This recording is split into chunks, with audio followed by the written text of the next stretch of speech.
En Cielos Abiertos, turradio.com, compartimos la palabra de Dios desde el auditorio de la Iglesia Pan de Vida para tu Corazón, con el pastor Dani Aguillón. Porque la palabra de Dios es viva y eficaz, y más cortante que toda espada de dos filos, y penetra hasta partir el alma y el espíritu, las coyunturas y los tuétanos, y discierne los pensamientos y las intenciones del corazón.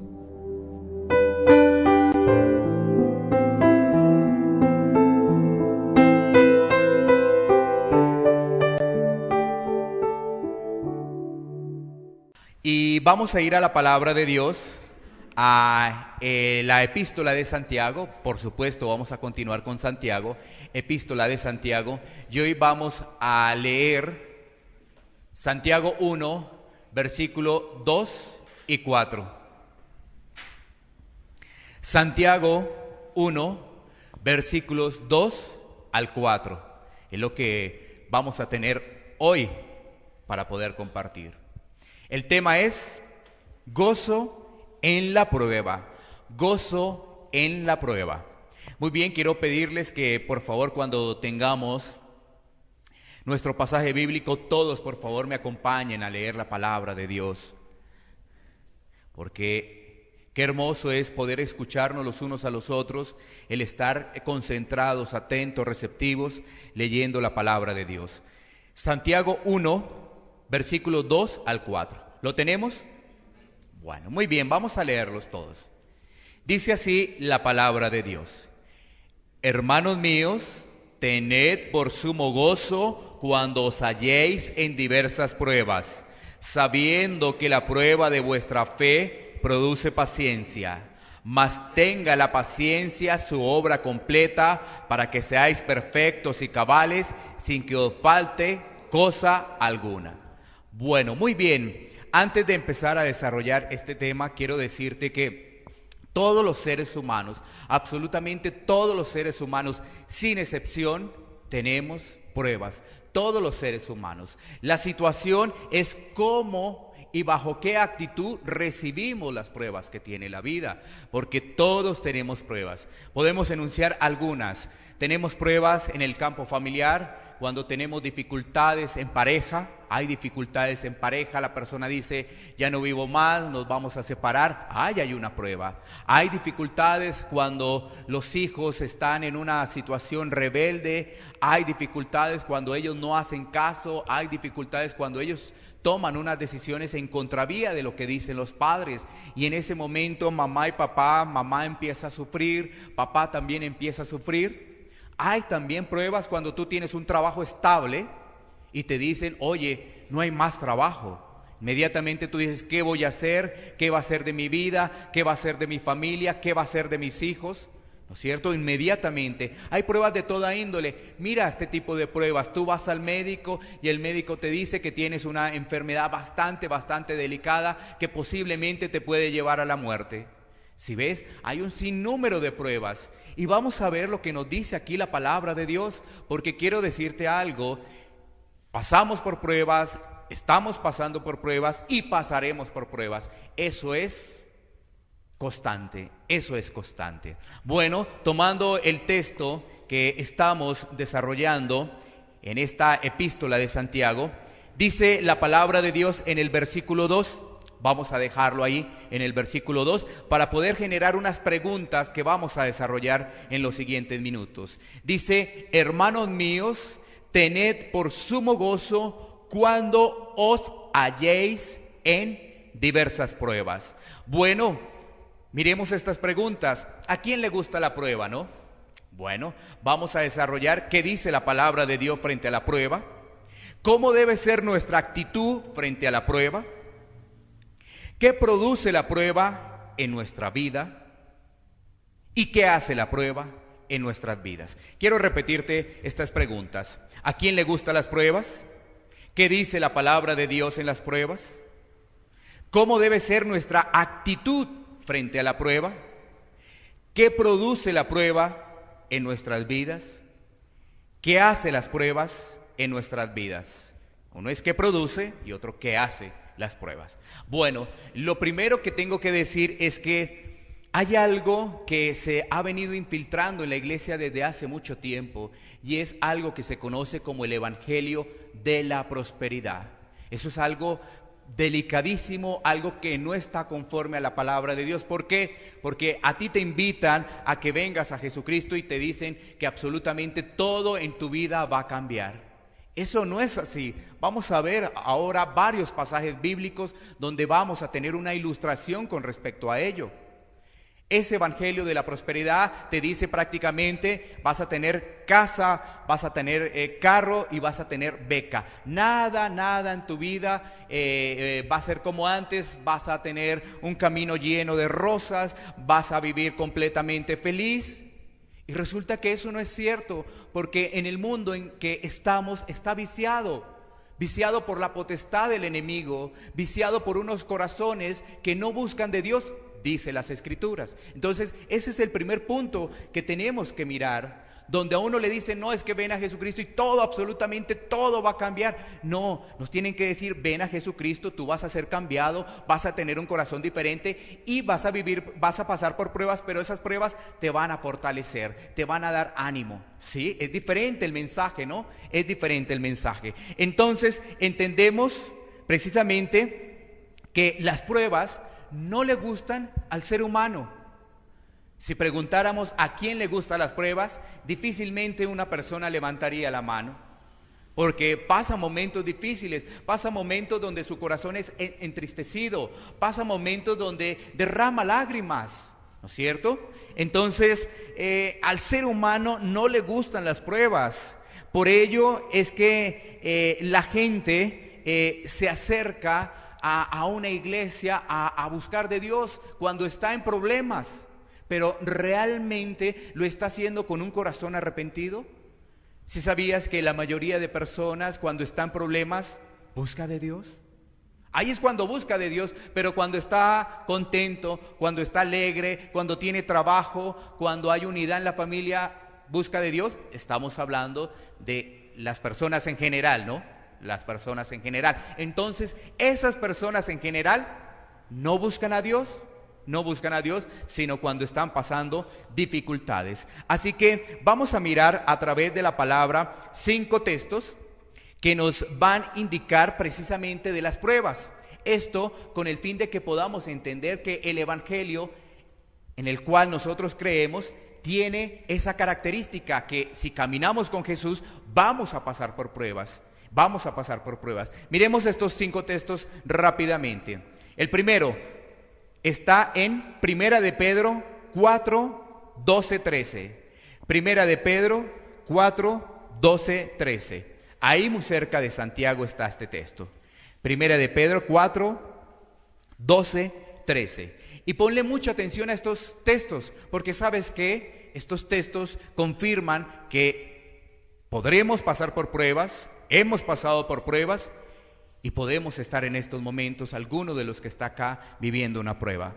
Primera de Pedro 4, 12, 13. Dice la palabra de Dios: amados, no os sorprendáis del fuego de prueba que os ha sobrevenido, como si alguna cosa extraña os aconteciese, sino gozaos por cuanto sois participantes de los padecimientos de Cristo, para que también en la revelación de su gloria os gocéis con gran alegría. Aquí hay unos términos muy parecidos al de Santiago, y es que los evangelios, las cartas de Pablo, las otras cartas que encontramos en el Nuevo Testamento, tienen esa característica, ¿no?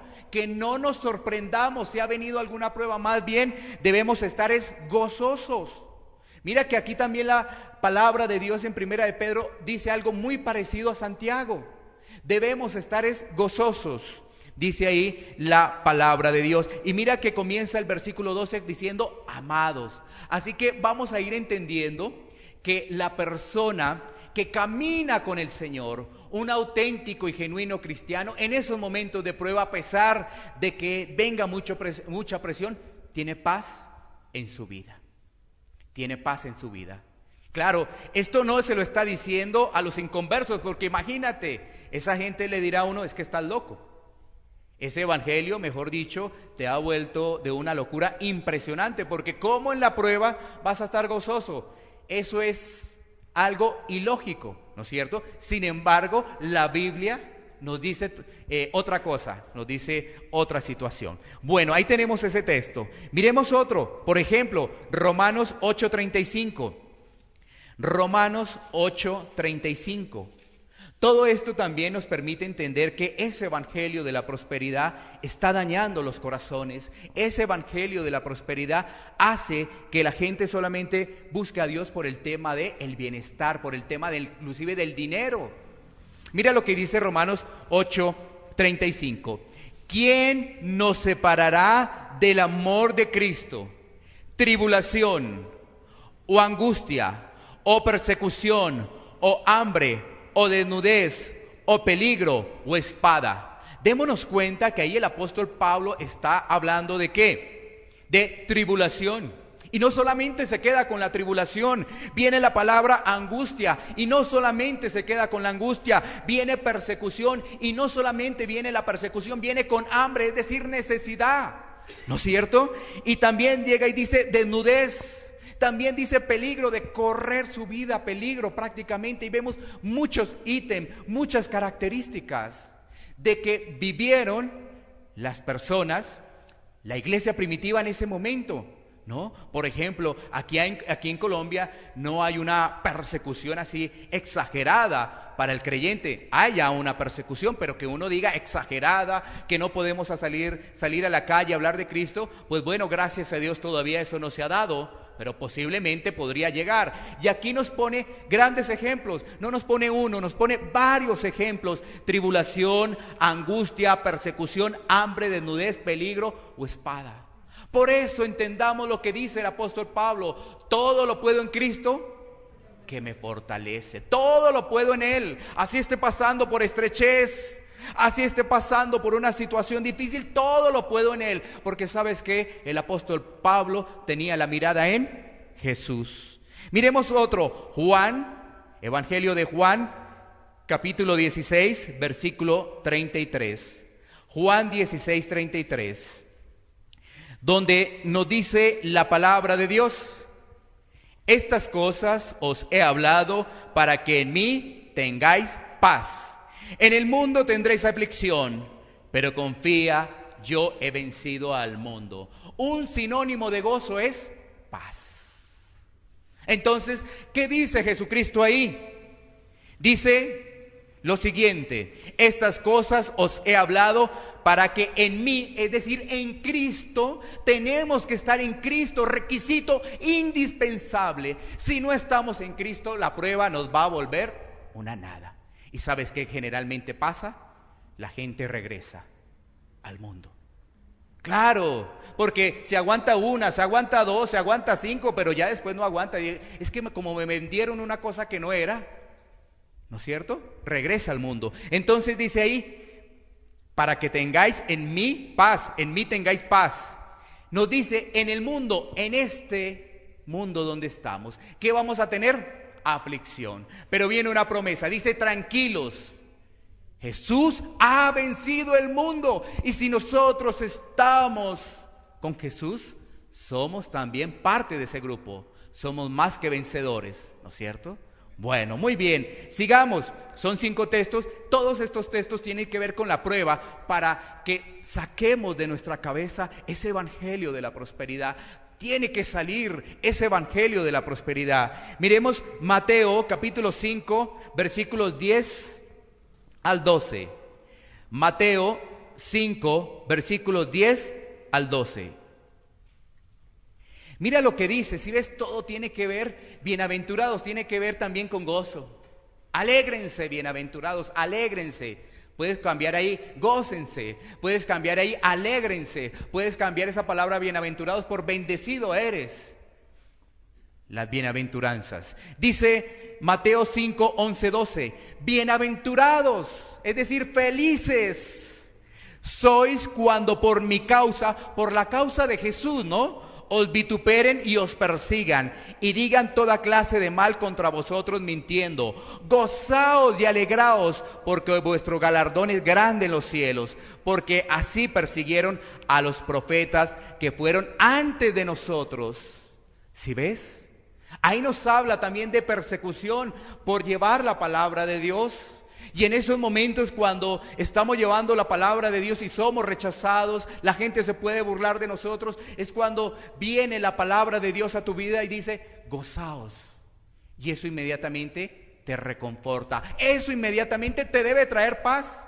Pero ¿qué tal una persona que no está fortalecida en Cristo? Llega y dice, bueno, me dijeron el domingo en la iglesia que hable de Cristo. Y precisamente cuando habla de Cristo se burlan de él.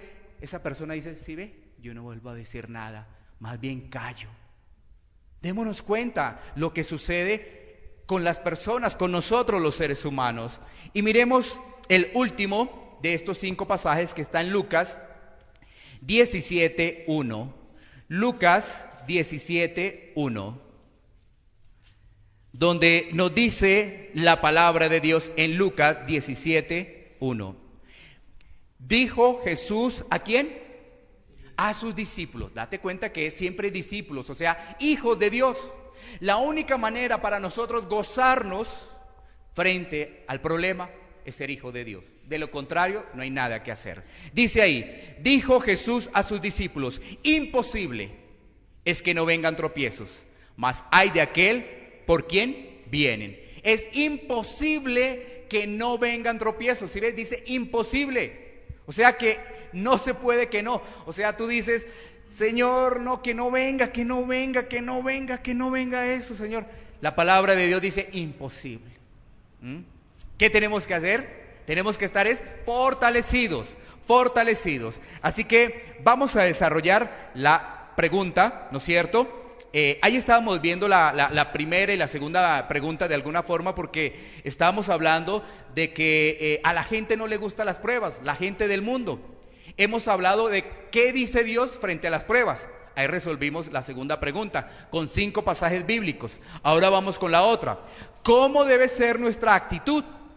¿Cómo debe ser nuestra actitud? Antes de ello, digamos cuál es la actitud del mundo. Digamos cuál es la actitud del mundo frente al tema de las pruebas. También muy importante tenerlo en cuenta. La gente del mundo frente a las pruebas generalmente ¿qué hace? Se queja. ¿Qué hace generalmente las personas? Maldice. ¿Qué hace generalmente las personas? Rechaza, ¿no es cierto? Se queja. Viene la prueba y hay una queja absolutamente por esa situación. De pronto es una persona que está llegando a la iglesia y le ocurrió la primera prueba y dice, no, esto no es para mí. Yo más bien me regreso, porque cuando estaba en el mundo casi eso no me pasaba. Ahora miren todas estas cosas que me están sucediendo, todas estas cosas que me están pasando. Miren, me están engañando, me han dicho que llegar al evangelio es todo color de rosas y mire cómo me va. Pero esa persona no ha leído entonces la palabra de Dios. Se dejó creer del que predicaba, pero no indagó, no escudriñó, no investigó la palabra de Dios. Entonces esa persona que empieza a maldecir, ¿no? Inclusive dice, qué suerte la mía, mire todo esto que me pasa. Algunos pueden decir, inclusive, no, es que me hicieron brujería. ¿No es cierto? Entonces, pero ¿cuál es la actitud? ¿Cuál debe ser la actitud del creyente? Mira lo que dice Santiago 1:2. Hermanos míos, tenemos que estar en Cristo. Date cuenta que tenemos que estar en Cristo para que podamos tener gozo. No hay ninguna otra forma. Ahora, el gozo, vuelvo y reitero, es sinónimo de paz. Imagínate, te llega la noticia, oye, mira, aquí está la carta de despido. Tú dices, Dios cerró una puerta, Dios abrirá otra puerta. Listo. ¿Sí ves? La actitud, pero imagínate, la persona inmediatamente no sabe qué hacer, empieza de un lado para otro, empieza a preocuparse, se empieza a estresar, llama a todo el mundo, ¿qué voy a hacer ahora? Quedamos, hay que pagar una cuota de tal cosa, de la casa, del vehículo, de lo que haya que hacer, y entonces, pero si ves la actitud es con paz, la actitud es con tranquilidad. Entonces, Para tener gozo debemos ser hijos de Dios, tenemos que tener comunión con el Señor y tenemos que tener interiormente sentimientos de adorarle y alabarle. Esa debe ser nuestra actitud. Quiero repetirte, ya te doy el soporte bíblico de lo que te digo. Bueno, ya vimos que para tener gozo debemos ser hijos de Dios. Ahí lo dice Santiago, dice hermanos. Se está refiriendo a la gente que ha conocido del Señor, ¿no es cierto? Dice hermanos, tened por sumo gozo. Y démonos cuenta cuando miramos la introducción hace 8 días al libro de Santiago, que en ese momento la iglesia estaba perseguida, que en esos momentos estaban pasando situaciones realmente complicadas. ¿Qué quería decir eso? Que tuvieron que esparcirse, porque la vida de ellos corría peligro. Entonces, en esos momentos difíciles donde la vida de nosotros está en peligro, ¿sabes qué?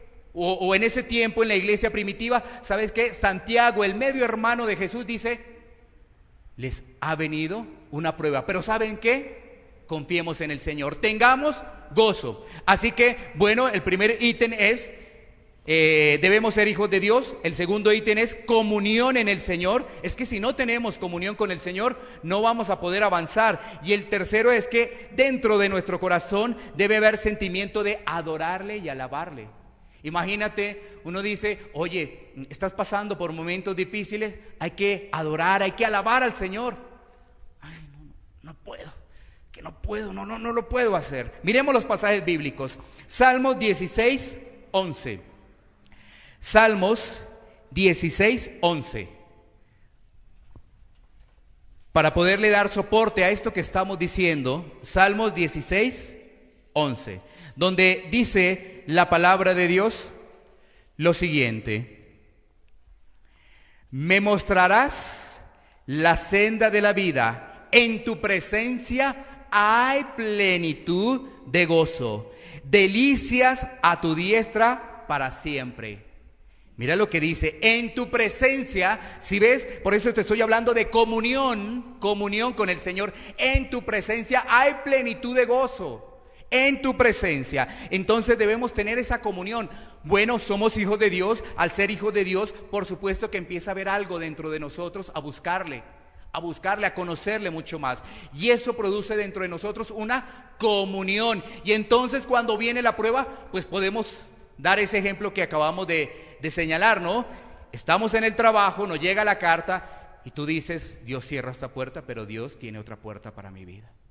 Y tú lo haces con plena confianza, porque sabes que Dios está al frente de tu vida. Imagínate, vas al médico y te salen unos exámenes prácticamente con una situación bastante difícil de salud. Tú miras los exámenes, el médico te dice, no te queda sino tanto tiempo. Tú dices, para Dios no hay nada imposible. Y que se haga la santa voluntad de Dios, porque Dios no se va a equivocar conmigo. Si ves, tú tienes realmente una respuesta frente a esos momentos difíciles, pero la respuesta te la dio Dios. No te la inventas tú.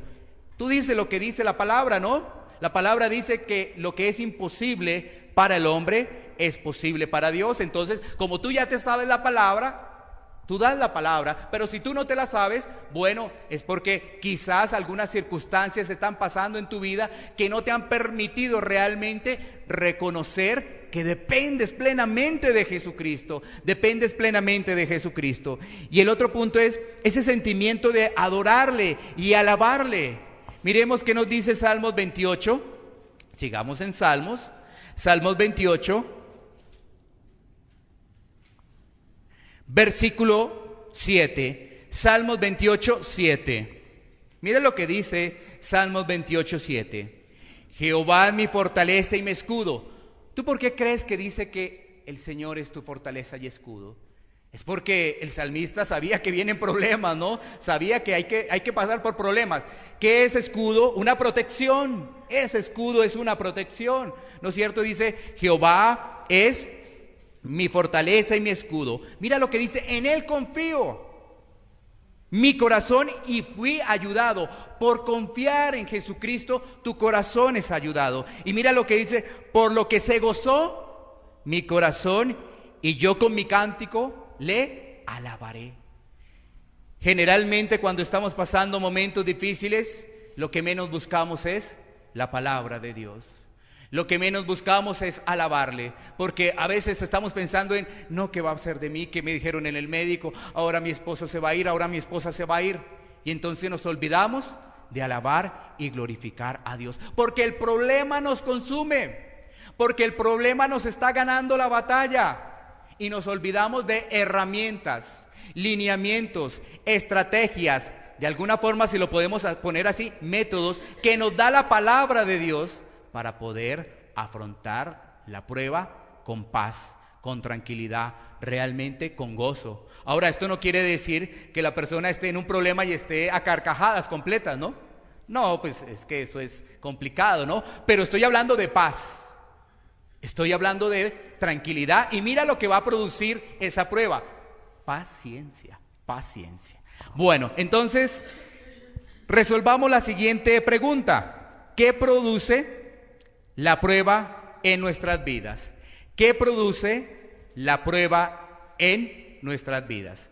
Volvamos a nuestro texto principal, allí de Santiago, la epístola de Santiago, para leer el versículo 3.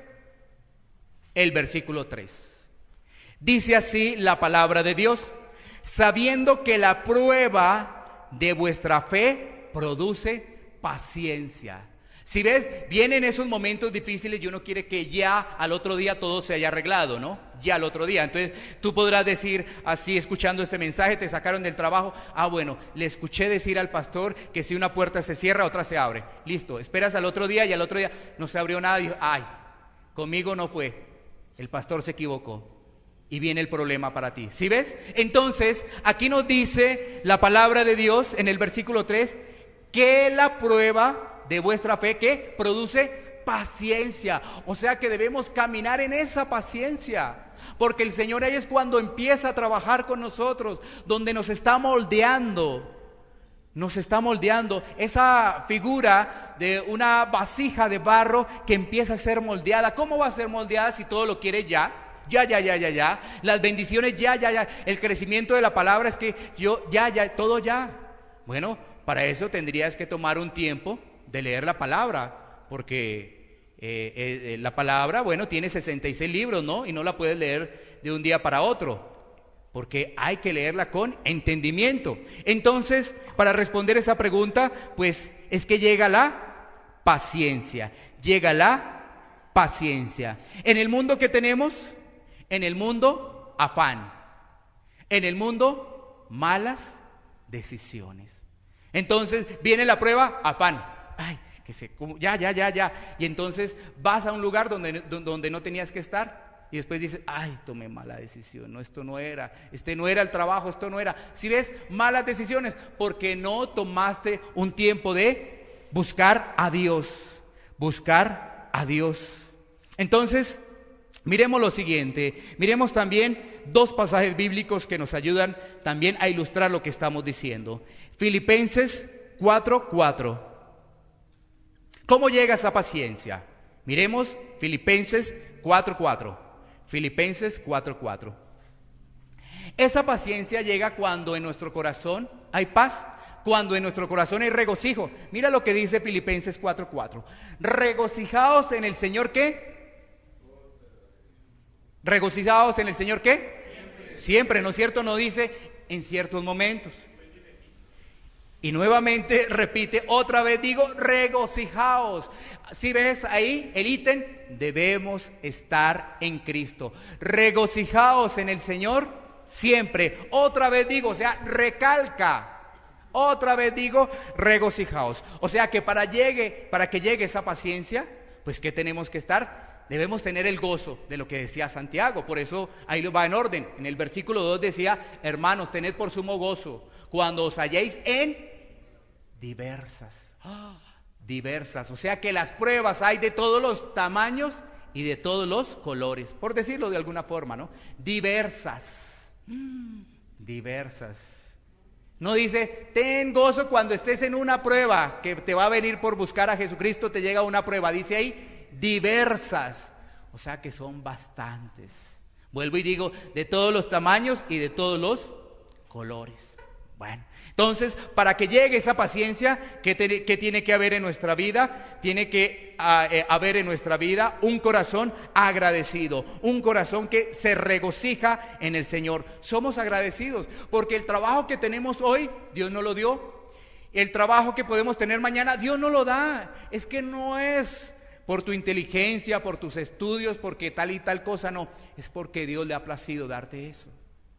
Es porque Dios le ha placido darte eso. Entonces ya tú no tienes esa soberbia y orgullo. Tú dices, mira todo lo que hemos conseguido, hemos viajado, hemos hecho esto. No, tú dices, gracias a Dios que nos ha dado todo eso. En estos momentos estamos pasando una situación difícil, pero también en esta situación difícil yo me gozo en el Señor.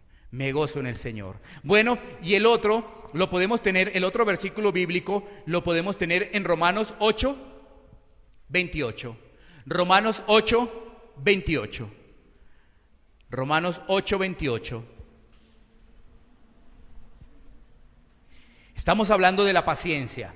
Dice, y sabemos que los que aman a Dios, nuevamente el requisito, tenemos que ser hijos de Dios, amar a Dios. Una persona que no conoce a Dios no lo va a amar, no lo va a amar. Puede decir que sí, pero recuerden lo que dice las Sagradas Escrituras. El corazón del hombre es engañoso. Entonces una persona que no conoce a Dios, sí, yo lo amo, pero viene la prueba inmediatamente, pum, se pierde, se va. ¿Cierto? Sí, ocurre eso. Aquí nos dice que los que aman a Dios, y sabemos que los que aman a Dios, es una afirmación, y sabemos, afirmación, que los que aman a Dios, todas, ahí dice todas, no unas poquitas, unas varias, no, todas las cosas le ayudan a bien. Esto es, a los que conforme a su propósito son llamados. ¿Qué quiere decir esto? Que todo lo que nos sucede, tiene una reflexión para nuestra vida. De todo lo que nos sucede debemos aprender. Debemos sacar una reflexión para nuestra vida. De esta prueba, ¿qué nos quiere decir el Señor? ¿Qué nos está indicando el Señor? ¿Sí? De todo lo que nos sucede debemos sacar una reflexión. Y esto nos está diciendo que de todo lo que sucede nos va a permitir madurez, nos va a permitir crecimiento. O sea que si no vienen las pruebas, no creces. Así de claro es. Entonces ahora sí ya dices, ay Señor, no, que no venga ninguna prueba. Bueno, entonces no crezcas, quédate así como estás. Bueno, si ves, ahí están las diferencias del evangelio, ¿no? Ese es otro evangelio. Y entonces ahí es cuando algunos dicen, no, es que aquí se equivocaron. Uy, no, pero esa palabra, eso que dicen acá. No. Yo me voy donde más bien me digan cómo tener carro, cómo tener casa y cómo tener beca. Y cómo estar pegado al techo y la alegría con todo eso. No, realmente para que podamos crecer deben pasar las pruebas. Deben pasar las pruebas. ¿No es cierto? Bueno, siguiente pregunta, que es prácticamente la última que desarrollamos. ¿Qué hace la prueba en nuestra vida? ¿Qué hace la prueba en nuestra vida? ¿Qué hace la prueba en nuestra vida? En el mundo, la prueba hace que esa persona regrese al mundo, se vaya al mundo, siga en el mundo. Claro, eso hace. Vuelvo y reitero, muchas personas, porque tengo los testimonios, o sea, han llegado los testimonios a nuestras vidas de personas que llevaban muchos años en el evangelio, pero por una prueba tremenda se alejaron del evangelio. Personas como quizás tenían un matrimonio, aparentemente era perfecto, después de 15, 20, 30 años se separaron y obviamente se alejaron de la iglesia, se alejaron de Dios. Cada uno cogió para su rumbo, cada uno tomó su propio rumbo, ¿no? Mira, ¿sí ves? Y uno dice, ¿cómo así? Y luego, ¿no será que eran firmados? Mire, tanto tiempo y tantas cosas. Pero resulta que esas pruebas que van pasando, llegó un momento y yo, no, definitivamente esto no. Yo cuando estaba en el mundo tal y tal cosa, bueno, mejor dicho, voy a dejar de ir a congregarme y de vez en cuando voy a leer la Biblia, pero no, porque la Biblia es nuestro alimento espiritual. Imagínate, si tú no vienes, entonces ¿con qué te alimentas? Entonces, vamos a mirar unos soportes bíblicos, diciendo que produce ¿Qué hace la prueba? ¿Qué hace la prueba en nuestra vida? Pues la prueba en nuestra vida genera crecimiento. Ese crecimiento da madurez y esa madurez nos permite dar testimonio. ¿Qué hace la prueba en nuestra vida? Genera crecimiento. El crecimiento nos da madurez y cuando estamos en la madurez podemos dar testimonio. Vea pues. Entonces uno dice, bueno, Señor, que se haga su voluntad, que se haga tu voluntad, porque esa es la forma como vamos a crecer. Miremos unos soportes, ¿no? Miremos unos soportes bíblicos. En Romanos 2:7. Romanos 2:7. Recuerda, todo lo que estamos diciendo aquí en el púlpito tiene un sustento bíblico, por eso yo doy la idea y después te expongo la palabra de Dios bíblicamente, para que no sea el pastor, porque si el pastor se equivocó, se va aquí un grupo de personas equivocadas. Pero cuando habla la palabra de Dios es completamente diferente. Vida eterna a los que perseverando en bien hacer buscan gloria y honra e inmortalidad. Vida eterna a los que perseverando, ¿no? Entonces viene la prueba, uno persevera, sigue adelante. Uno tiene la mirada en nuestro Señor Jesucristo y dice, la prueba me permite crecer. La prueba me trae madurez. Y mira que cuando tú creces, tú maduras, pues realmente hay vida eterna. O sea, realmente eso da testimonio de que eres hijo o hija de Dios. Porque a algunas personas se le quema el pan en el horno, ¿no? Saliendo del horno. Sí, claro. Hemos visto testimonios bastante complicados de muchas personas que llevan muchísimo tiempo, que uno dice, no, pues eso está confirmado, ellos son hijos o hijas de Dios. Pero no es así. Hay que perseverar. Perseverar. Si no perseveramos, bueno, otro pasaje bíblico. Primera de Pedro 1:7. Primera de Pedro 1:7. Sigamos mirando más pasajes bíblicos que nos ilustran lo que estamos exponiendo. Primera de Pedro 1:7. Sigamos avanzando, escudriñando la palabra de Dios. Mira lo que dice la palabra. Para que sea sometida a prueba vuestra fe, mucho más preciosa que el oro, el cual, aunque perecedero, se prueba con fuego, sea hallada en alabanza, gloria y honra cuando sea manifestado Jesucristo. Para que sea sometida a prueba vuestra fe.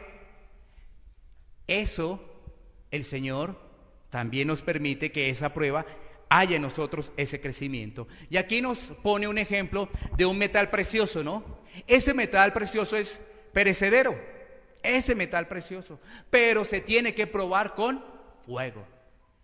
Y ese fuego está hablando ahí de una prueba, pruebas, y no son pruebas cualquier cosa así simple, ¿no? Una prueba, ay, me dio una gripa, ¿no es cierto? Entonces la gente dice, no, pero tengo aquí, y está contento porque le dio una gripa. No, estamos hablando de pruebas realmente que vienen a la vida, de pruebas, no algo sencillo que a veces, como se dice popularmente, nos ahogamos en un vaso de agua, ¿no? No, estamos hablando de pruebas a nuestra vida. Por eso al principio te hice una introducción, momentos difíciles para el ser humano, momentos, por ejemplo, cuando tú menos lo piensas, tu cónyuge se fue, y tú dices, ay, ¿y en qué momento? ¿Qué pasó acá? Estamos hablando de ese tipo de pruebas. Hay hijos, hay niños pequeños, dice, ¿y ahora? ¿Y si más encima el papá no responde? ¿No? Si ves, inmediatamente le cambia el chip a la persona. Vuelvo y reitero, estamos hablando de pruebas, ¿no? No de cosas sencillas que generalmente nos pasan, pero a veces las queremos formar como una cosa tan grande. Por eso ahí la palabra de Dios nos habla y nos pone el ejemplo del oro, que debe ser probado con fuego. Debe ser probado con fuego. Miremos otro más. Segunda a los Corintios 12:10. Segunda a los Corintios 12:10. Segunda a los Corintios 12:10. Imagínate una persona que dice, yo amo a Dios. Dios es lo más importante de mi vida. Yo sigo a Dios y vienen unas cuantas pruebas y después de eso, ¿dónde quedaron esas palabras? Segunda a los Corintios 12:10. Por lo cual, por amor a Cristo, me gozo en las debilidades, en afrentas, en necesidades, en persecuciones, en angustias. Por cuanto soy débil, entonces soy fuerte. ¿Sabes qué? En las pruebas tú dependes exclusivamente de Dios. Cuando no estás en las pruebas, dependes exclusivamente de Dios. Dos estados allí: la prueba y no estar en la prueba, porque eso no quiere decir que a toda hora estaremos en prueba, tampoco, ¿no? No, dos estados. Un estado de prueba y un estado donde no tenemos prueba. Pero en esos dos estados, aquí dice el apóstol Pablo que cuando él está débil, es más fuerte. ¿Y por qué está débil? Porque realmente depende de Dios, no depende de su sabiduría humana. Pero cuando vemos realmente ahí el pasaje, él reitera, el apóstol Pablo, mira lo que dice. El apóstol Pablo le gusta enumerar varias cosas, ¿no? Entonces dice: debilidades, afrentas, necesidades, persecuciones, angustias. Puso ahí 5. Debilidades, afrentas, necesidades, persecuciones y angustias. ¿Qué quiere decir? Un sinnúmero aparentemente de problemas. Que podría uno escuchar a una persona y decir: mire, es que pasa esto, pasa esto, pasa esto, pasa esto y pasa esto. ¡Ah! Dios mío, ¿qué está pasando con este hermano? Pero ¿sabes qué? ¿Cuál fue la actitud del apóstol Pablo? El apóstol Pablo dice: necesito de Dios en todos estos inconvenientes, en todas estas situaciones. Dios es lo primero para mi vida. Dios es lo primero, porque en esa debilidad el Señor me fortalece. Por eso el apóstol Pablo decía: todo lo puedo en Cristo, ¿qué? Todo lo puedo en Cristo que me fortalece. Claro, todo lo puedo en Cristo que me fortalece. Y miremos el último pasaje bíblico con el cual vamos a concluir. Colosenses 1:24. Colosenses 1:24. Colosenses 1:24. Dice la palabra de Dios: ahora me gozo en lo que padezco por vosotros y cumplo en mi carne lo que me falta de las aflicciones de Cristo por su cuerpo, que es la iglesia. Lo que falta. Wow. Imagínense que colocar eso. Señor, imagínate que de pronto tú tuvieras un diario y tú dices: Señor, esta prueba ha sido muy dura, pero sé que vienen más, y en esas más me gozaré. Imagínate una persona escribiendo eso. Diría: esa persona está loca, esa persona está chiflada. Pero mira, la palabra de Dios, eso es lo que nos dice. Y si la palabra de Dios lo dice, yo lo creo, yo me apropio de eso. No estoy diciendo, quizás recibiste una noticia negativa que tú como que no sientas que como que el mundo se te mueve. No, pero ¿sabes qué? En el momento en que tú tomas un segundo aire, empieza a llegar la palabra de Dios a tu vida. Te empiezas a fortalecer, te empiezas a animar. Por eso la palabra de Dios dice: esfuérzate y sé valiente, no temas ni desmayes. Dice así la palabra de Dios, porque sabemos que vienen problemas. Dice ahí: ahora me gozo en lo que padezco por vosotros. Dice: hay gozo. Y dice: y cumplo en mi carne lo que me falta de las aflicciones. O sea, en este cuerpo, alguna situación. Las aflicciones de Cristo por su cuerpo, que es la iglesia. Ahora entendemos lo que dice ahí la epístola de Santiago: hermanos míos, tened por sumo gozo cuando os halléis en diversas pruebas, sabiendo que la prueba de vuestra fe produce paciencia, mas tenga la paciencia su obra completa. Dice allí, para que seáis perfectos. Cuando habla de perfectos, no habla de perfección del ser humano, habla de madurez, para que lo tengas por favor en cuenta. Y cabales, sin que os falte cosa alguna. Bueno, ahora que conocemos lo que nos dice la palabra de Dios, queda una pregunta para nuestro corazón. ¿Cuál es nuestra actitud cuando recibimos las pruebas? Pongámonos en pie. Iglesia Pan de Vida para tu Corazón, Barrio Castilla, en Bogotá, Colombia. Calle Octava bis A, número 7735, segundo piso. Sitio web www.pandevidaparatucorazon.com. Porque la palabra de Dios es viva y eficaz, y más cortante que toda espada de dos filos, y penetra hasta partir el alma y el espíritu, las coyunturas y los tuétanos, y discierne los pensamientos y las intenciones del corazón.